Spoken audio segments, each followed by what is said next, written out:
All right, it's day 5. It's race day. I am super excited for tonight. A couple things to note. It is warm out. It's 70 plus degrees today and a little bit windy. It feels amazing, but remember, it still gets really cold at night. So I wanted to share some tips and tricks with everybody that plans on coming for next year. First off, if you happen to be staying at the Venetian like me, we found a little bit of a shortcut. It took us only 3 days to figure this out.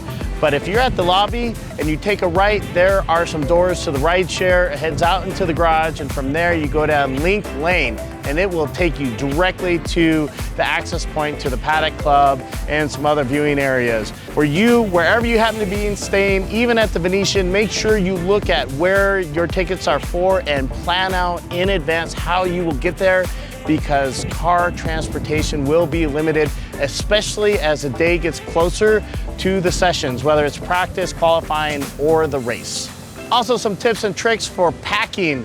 You want to make sure you bring some comfortable walking shoes. You will be walking a lot. We are averaging between 7 and 10 miles every day, especially if you plan on going back and forth between your seats and the hotel, and then everything in between, going and having drinks or food or whatever you plan on doing. Second, sunscreen, because during the day, just like today, it is sunny out, or can be and should be.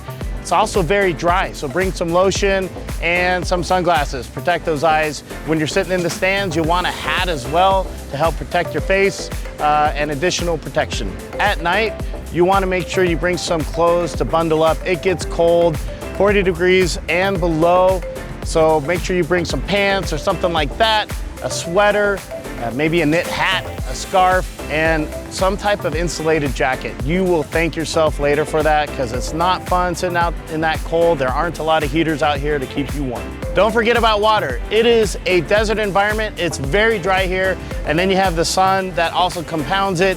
Drink lots of water constantly throughout the day so that you'll have your energy at the night for the race. One final tip, if you're coming with a large group, larger than 2, make sure you make your reservations for restaurants and food well in advance, because the crowd size here is very large.